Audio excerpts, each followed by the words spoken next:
എല്ലാവർക്കും നമസ്കാരം. ഇന്ന് ശിവരാത്രിയാണ്. ഈ ശിവരാത്രിയിൽ ഏറ്റവും പുണ്യമായിട്ടുള്ള കാര്യം എന്ന് പറയുന്നത് പഞ്ചാക്ഷരി മന്ത്രം ജപിക്കുക എന്നുള്ളതാണ്. ഈ പഞ്ചാക്ഷരി മന്ത്രം എന്താണെന്നുള്ളത് എനിക്ക് പലരിൽ നിന്നായിട്ടുള്ള കിട്ടിയ കുറച്ച് അറിവുകൾ ഇന്ന് നിങ്ങളുമായിട്ടൊന്ന് പങ്കുവയ്ക്കാമെന്ന് കരുതി. അപ്പോൾ ആദ്യമായിട്ട് ഈ ഒരു പഞ്ചാക്ഷരി മന്ത്രം നമഃശിവായ എന്നുള്ള ഈ ഒരു മന്ത്രം പ്രത്യക്ഷ ശിവനാണെന്നാണ് വിശ്വാസം. ഈ മന്ത്രം ആദ്യമായിട്ട് നമുക്ക് കിട്ടുന്നത്, അതായത് പ്രപഞ്ചത്തിലേക്ക് വരുന്നത് എന്ന് വേണമെങ്കിൽ നമുക്ക് പറയാം, നമ്മുടെ ശ്രീരുദ്രം നമസ്തേ രുദ്രമന്യവേ ഉദോത ഇഷവേ നവ എന്നൊക്കെ പറഞ്ഞ് തുടങ്ങുന്നത് നമ്മുടെ ശ്രീരുദ്രത്തിലെ എട്ടാമത്തെ അനുപാതം എടുത്തു കഴിഞ്ഞാൽ അവിടെയാണ് ഈ നമഃശിവായ എന്നുള്ള ഈ ഒരു പഞ്ചാക്ഷരി മന്ത്രം ആദ്യമായിട്ട് ഈ പ്രപഞ്ചത്തിലേക്ക് കിട്ടുന്നത് എന്നുള്ളത് നമുക്ക് വേണം പറയാൻ പറ്റും. നമഃശംഭവേച്ഛ മയേ ഭവേച്ഛ നമഃശങ്കരായ ച മയസ്കരായ ച നമഃശിവായ ച ശിവതരായ ച എന്ന് പറയുന്ന അവിടെയാണ് നമ്മുടെ പഞ്ചാക്ഷരി മന്ത്രം ആദ്യമായിട്ട് നമുക്ക് കിട്ടുന്നത്. അതായത് നമഃശിവായ ച ശിവതരായ ച, ശിവനെയും നമസ്കരിക്കുന്നു, ശിവതരനെയും നമസ്കരിക്കുന്നു. അതായത് മംഗളകരനായിരിക്കുന്നവനെയും നമസ്കരിക്കുന്നു, ഏറ്റവും മംഗളകരനായിട്ടുള്ളവനെയും നമസ്കരിക്കുന്നു. അതാണ് അതിൻ്റെ അർത്ഥം വരുന്നത്. ഈ പഞ്ചാക്ഷരം രണ്ട് രീതിയിൽ ജപിക്കാമെന്നുള്ളൊരു ഇത് പറയാറുണ്ട്. അതായത് നമഃശിവായ എന്നും ജപിക്കാം, ശിവായ നമ എന്ന് പറഞ്ഞിട്ടും ജപിക്കാം. ഈ ലൗകികമായിട്ടുള്ള കാര്യങ്ങൾക്ക് വേണ്ടിയിട്ട് ജപിക്കുകയാണെങ്കിൽ നമഃശിവായ എന്നും, മോക്ഷത്തിന് വേണ്ടിയിട്ട് ജപിക്കുകയാണെങ്കിൽ ശിവായ നമ എന്ന് ജപിക്കുക എന്നും പറയുന്ന ഒരു പക്ഷമുണ്ട്. ഈ പഞ്ചാക്ഷരിയെ പറ്റിയിട്ട് ഒരുപാട് ഇൻ്റർപ്രിട്ടേഷൻസ് ഉണ്ട്. അതിൽ ഒന്നെന്ന് പറയുന്നത് ഈ മഹാദേവൻ്റെ സൂക്ഷ്മമായിട്ടുള്ള രൂപമാണ് ഈ നമഃശിവായ എന്ന് പറയുന്ന പഞ്ചാക്ഷരി എന്നുള്ളതാണൊന്ന്. അതായത് മഹാദേവൻ 5 മുഖങ്ങൾ, ഇപ്പോൾ സത്യോജാതൻ, തത്പുരുഷൻ, ഈശാനൻ, അഘോരൻ, മഹാദേവൻ, ഈ 5 മുഖങ്ങളിൽ നമഃശിവായ എന്നുള്ളതും, അതുകൂടാതെ പിന്നെ ഒരു അധോമുഖം കൂടിയുണ്ട്. അതായത് ഇപ്പം കേരളത്തിലെ ബ്രാഹ്മണരുടെ ഇടയിലൊക്കെ ആണെങ്കിൽ ഉപനയനം കഴിഞ്ഞിട്ട് ഗായത്രിക്ക് അധികാരം കിട്ടിക്കഴിഞ്ഞാൽ ഓം നമഃശിവായ എന്ന് പറഞ്ഞിട്ട് ഷടാക്ഷരമായിട്ട് ചൊല്ലും. ഈ ഓം എന്ന് പറയുന്നത് അത് മഹാദേവൻ്റെ ഒരു അധോമുഖമാണ്, ഉള്ളിലേക്കുള്ള ഒരു മുഖമായിട്ട് അതിനൊരു സങ്കല്പമുണ്ട്. ഈ മുഖം കണ്ടിട്ടുള്ളത് 2 പേരാണെന്നാണ് വിശ്വാസം. ഒന്ന് മഹാവിഷ്ണു, ഒന്ന് ശ്രീപാർവതി.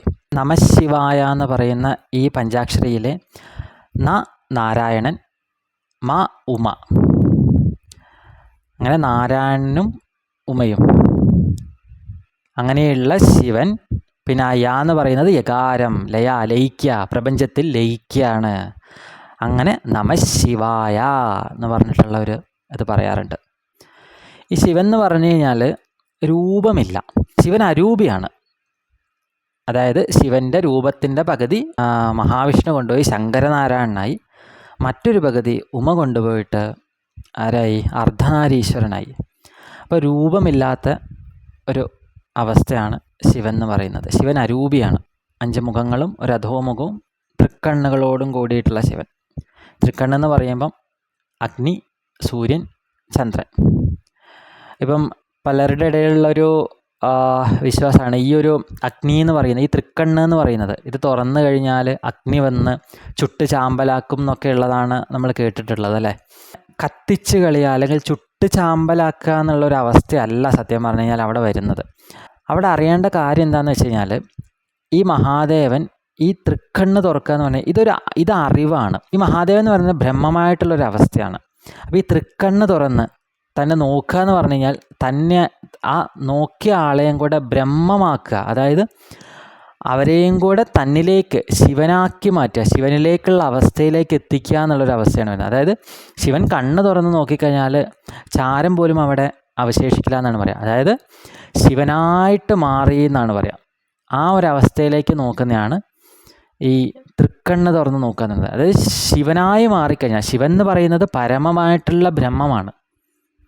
അപ്പോൾ ആ ശിവനായിട്ട് മാറുന്ന ഒരവസ്ഥ. ലോകത്തിലെല്ലാം നശിച്ചാലും ഈ മഹാദേവൻ നിലനിൽക്കുന്നതാണ് പറഞ്ഞു കേട്ടിട്ടുള്ളത്. ഈ ശങ്കരാചാര്യർ അവസാന കാലഘട്ടത്തിൽ പത്മപാദൻ്റെ മടിയിൽ കിടക്കുന്ന സമയത്ത് പത്മപാദൻ ചോദിക്കുന്നുണ്ട്, ഇനി അവസാനമായിട്ട് അങ്ങക്ക് ഞങ്ങൾക്ക് എന്തെങ്കിലും പറഞ്ഞു തരാനുണ്ടോ എന്ന് ചോദിക്കുന്ന സമയത്ത് ആ വേദനയൊക്കെ കടിച്ചമർത്തിയിട്ട് ശങ്കരാചാര്യർ ദശശ്ലോകി മഹാത്മ്യം പറഞ്ഞു എന്നാണ് പറഞ്ഞത്.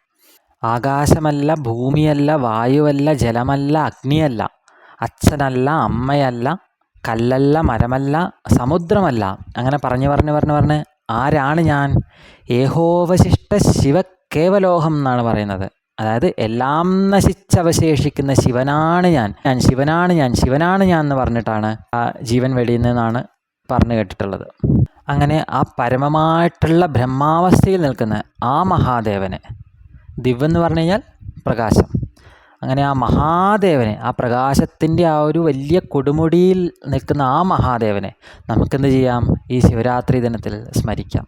ഓം നമഃ ശിവായ.